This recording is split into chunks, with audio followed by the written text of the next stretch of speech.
Santiago एक shepherd लड़का था जो एंडालुसिया स्पेन में रहता था। उसको फ्रीडम बहुत पसंद था और वो अपनी बकरियों के साथ इधर से उधर जाता रहता था।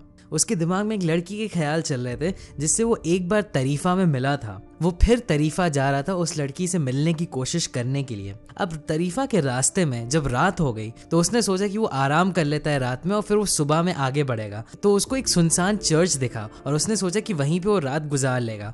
उसने अपनी भेड़ बकरियों को चर्च में रख दिया और एक सिकामोर ट्री के नीचे जाके वो सो गया। अब वहां पे उसको एक सपना आया। अपने सपने में उसने देखा कि इजिप्ट में पिरामिड्स के नीचे बहुत सारा खजाना भरा हुआ है और वो खजाना सांटियागो को अपनी तरफ बुला रहा है। अब ये सपना देख के एकदम से सांटियागो उठ गया और वो बहुत ज़्यादा कंफ्यूज था क्योंकि ये पहली बार नहीं था जब सांटियागो ने ये सपना देखा था। तो उसने सोचा कि चलो इस सपने का मतलब क्या है ये किसी से पूछ लेता हूँ। तो वो एक औरत के पास गया जो फेमस थी लोगों को उनके सपने का मतलब बताने के लिए। तो उस औरत को जब उसने अपने सपने के बारे में बताया तो उस औरत ने कहा कि मैं तुम्हें इसका मतलब बता तो दूंगी, लेकिन जब तुम्हें खजाना मिल जाएगा तो मुझे उसका तुम 1/10 हिस्सा दोगे। अब सांटियागो ने सोचा चलो ठीक है 1/10 तो मैं किसी को भी दे सकता हूँ और अगर मुझे खजाना मिल जाए तो ये डिजर्व करती है। तो उसने कहा चलो मैं तुमको दे दूंगा, तो मुझे इसका मतलब बताओ। तो उस औरत ने बताया कि तुमको इजिप्ट जाना पड़ेगा और सच में वो पिरामिड्स के नीचे ट्रेजर तुमको मिल जाएगा।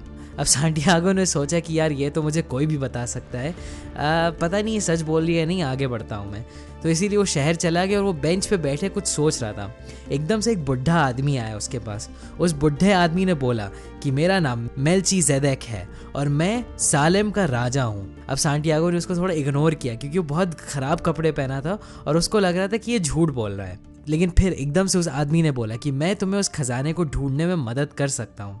उसने कहा कि हर किसी की लाइफ में एक पर्सनल लेजेंड होता है जो उनको फॉलो करना चाहिए, और जब आप उस पर्सनल लेजेंड को फॉलो कर रहे हैं तो आपको बहुत सारे लोग मिलेंगे, आपके साथ बहुत सारी चीज़ें होंगी जो आपको मदद करेंगी उस जर्नी में। और उस बुढ़े आदमी ने सांटियागो से कहा कि तुम अपने भेड़ बकरी बेच के जाके अपना पर्सनल लेजेंड फॉलो करो। अब सांटियागो इतना श्योर नहीं था, लेकिन उस बुढ़े आदमी ने उसको कन्विंस कर लिया और सांटियागो ने भी सोचा चलो ये एक एडवेंचर हो जाएगा। और उसने अपने भेड़ बकरी बेच दिए, पैसे जमा कर लिए और वो एक शिप पे चला गया जो अफ्रीका जा रही थी। यहाँ से सांटियागो की जर्नी शुरू हो गई।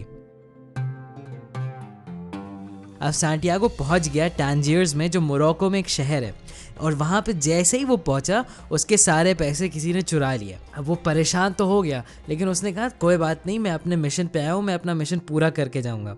वो एक क्रिस्टल मर्चेंट के पास गया जो अपनी शॉप में क्रिस्टल बेच रहे थे, और उसने कहा कि मैं आपकी दुकान के क्रिस्टल साफ़ कर दूंगा, इससे ये थोड़ा और बिक भी जाएंगे और आप मुझे बस खाना दे दीजिएगा।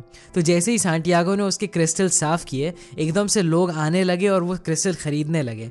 तो उस मर्चेंट ने सोचा क्यों ना मैं इसको जॉब ही दे दूँ। तो वहाँ पे उस क्रिस्टल मर्चेंट की दुकान में सांटियागो जॉब करता था और धीरे धीरे वो नए नए बिजनेस आइडियाज़ लाता गया, नए नए तरीके वो और क्रिस्टल बेचने के लिए। धीरे धीरे अच्छी खासी उनकी सेल्स बढ़ गई और सांटियागो को भी अच्छे खासे पैसे मिल गए और वो मर्चेंट भी अमीर हो गया। लेकिन तब भी सांटियागो को अपना मिशन याद था। तो जैसे ही उसने सुना कि सहारा डेजर्ट क्रॉस करके इजिप्ट जाने वाला एक कैरावान निकलने वाला है, तो वो भी उस क्रिस्टल मर्चेंट को अलविदा कह के अपने जर्नी की तरफ बढ़ गया। उस कैरावान में उसको एक इंग्लिश आदमी मिला जो एक अल्केमिस्ट को ढूंढने जा रहा था, और उस इंग्लिश आदमी ने बोला कि वो अल्केमिस्ट इतना ताकतवर है कि वो तांबे को सोने में बदल सकता है। तो सांटियागो और उस इंग्लिश आदमी की दोस्ती हो गई क्योंकि वो दोनों अपने अपने मिशन पे जा रहे थे। अब वो लोग जब उस कैरावान में डेजर्ट को क्रॉस कर रहे थे तो धीरे धीरे एक अफवाह उड़ने लगी कि एक जंग होने वाली है डेजर्ट में, और सब लोग अच्छा खासा डर गए।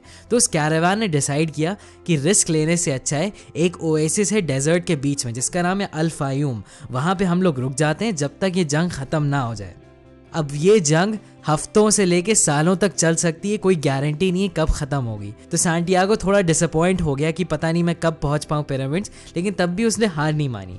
अब वो लोग जैसे ही उस ओएसिस में पहुंचे उस इंग्लिश आदमी ने अल्केमिस्ट की ढूंढ शुरू कर दी और सांटियागो उसकी मदद कर रहा था। अब एक लड़की उनको मिली जिसका नाम था फातिमा, जिसने उनको अल्केमिस्ट का पता दिया। अब उनको इन्फॉर्मेशन तो मिल गई अल्केमिस्ट की, लेकिन सांटियागो को उस लड़की से प्यार भी हो गया। तो सांटियागो रोज जाके एक वेल के बगल में अपनी फातिमा से मिलता था और वो इंग्लिश आदमी अल्केमिस्ट के पास चला गया। अल्केमिस्ट ने उस इंग्लिशमैन से पूछा कि तुम मुझे 10 साल से ढूंढ रहे हो, क्या तुमने कभी खुद कोशिश की तांबे को सोने में बदलने के लिए? इंग्लिशमैन ने बोला नहीं। तो अल्केमिस्ट ने उसको असाइनमेंट दे दिया कि तुम खुद से कोशिश करो लेड को गोल्ड में बदलने के लिए। तो इंग्लिश माना बिजी हो गया और सैंटियागो को उसकी फातिमा मिल गई थी।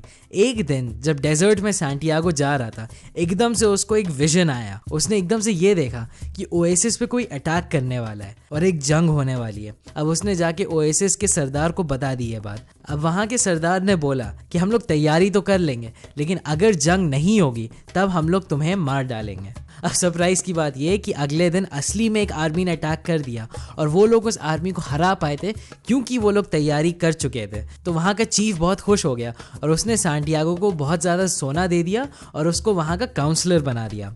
अब सैंटियागो बहुत खुश हो गया था। उसने सोचा कि यार मुझे जॉब भी मिल गई है और मेरे पास अच्छा खासा सोना भी है, अब मैं यहीं पे फातिमा से शादी करके ज़िंदगी भर रह सकता हूँ।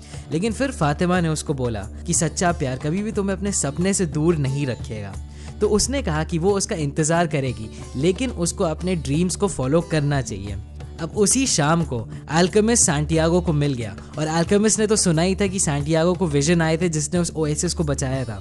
तो अल्केमिस्ट ने भी कहा कि तुमको अपने ड्रीम्स फॉलो करने चाहिए और तुम चलो मेरे साथ पिरामिड्स की तरफ। तो वो दोनों पिरामिड की तरफ चलने लगे। अब रास्ते में ही कुछ गुंडों ने उनको पकड़ लिया और उन्होंने सैंटियागो से सोना छीन लिया और फिर वो उनको मारने वाले थे। लेकिन एकदम से अल्केमिस्ट ने बोला, अरे तुम जानते नहीं हो ये कितना बड़ा जादूगर है, ये एकदम से अपने आप को हवा में बदल देगा और तुम सब लोगों को उड़ा देगा। तो अब वो सब लोग हंसने लगे। वो लोग कहने लगे चलो तुमको 3 दिन देते हैं हम लोग, अगर 3 दिन में इस लड़के ने अपने आप को हवा में बदल लिया तो हम लोग तुमको छोड़ देंगे, वरना हम लोग तुम्हारी जान ले लेंगे।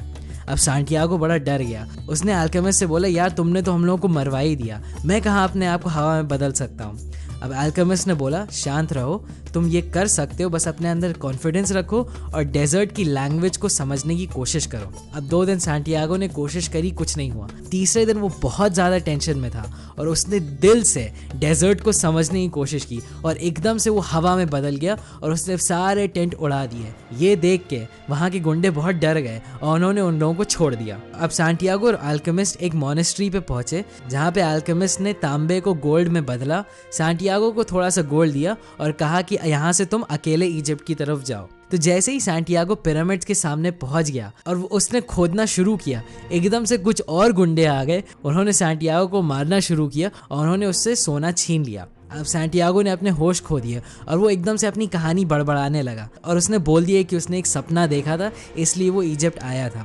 एकदम से वो गुंडे हंसने लगे।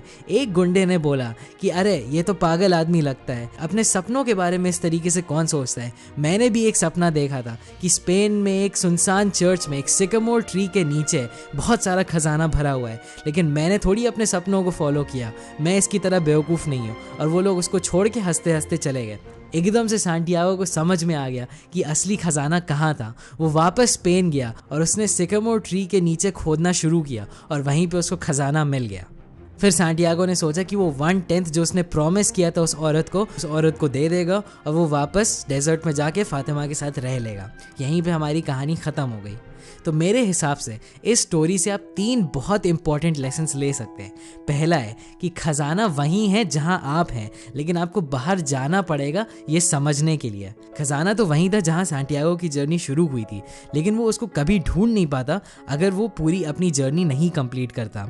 इसी तरीके से हमारी ज़िंदगी में भी जब भी हम लोग किसी चीज़ को ढूंढने की कोशिश करते हैं तो असली खजाना वो नहीं होता जिसको हम लोग ढूंढ लेते हैं। असली खजाना वो होता है जो इंसान हम लोग खुद अंदर से बन जाते हैं। हमारी लाइफ भी अल्केमिस्ट की कहानी की तरह है जहाँ पे हम लोग अपने आप को लेड से गोल्ड में कन्वर्ट करते हैं। दूसरा पॉइंट है, कभी भी मत रुको। काफ़ी चीज़ें गलत हुई सैंटियागो के साथ और किसी भी पॉइंट पे सैंटियागो रुक सकता था और बोलता कि यार मैं वापस स्पेन जा रहा हूँ, लेकिन वो आगे बढ़ता रहा। इसीलिए लाइफ में जब भी कुछ हो अपने सपनों की तरफ बढ़ना मत रोको। कभी कभार थोड़ी देर के लिए पॉज करना पड़ सकता है। जैसे सैंटियागो उस मर्चेंट की दुकान में 1-2 साल काम किया, लेकिन तब भी उसको अपना मिशन याद था और जैसे ही मौका मिला वो अपने सपनों की तरफ आगे बढ़ने लगा। यही चीज़ हम लोगों को भी करनी होगी। और तीसरा पॉइंट है, अपने दिल की आवाज़ सुनो। पूरे बुक की थीम यही थी कि अपने दिल की आवाज़ सुनो। हाँ, आपका दिल कभी कभी आपको मुश्किल में डाल सकता है, कभी कभी आपकी जर्नी इतनी आसान नहीं रहेगी, लेकिन जब तक आप उसकी सुनेंगे आप कभी ना कभी अपने सपनों को पा लेंगे और वही जर्नी आपको पूरी तरीके से बदल देगी। तो दोस्तों प्लीज़ अपने दिल की आवाज़ सुनिएगा, और हाँ, मेरे दिल की भी आवाज़ सुन लीजिए। और अगर आपको ये वीडियो पसंद आए तो ज़रूर उस लाइक बटन को क्लिक करिएगा और सब्सक्राइब करिएगा। मैं बहुत ज़्यादा रेकमेंड करता हूँ कि आप ये बुक पढ़िए, क्योंकि ये उन बुक्स में से है जो मुझे लगता है हर किसी को पढ़नी चाहिए। मैं इसका लिंक डिस्क्रिप्शन में डाल दूंगा। अभी के लिए बस इतना ही, और मैं आपसे थर्सडे की वीडियो में मिलता हूँ। Thanks for watching.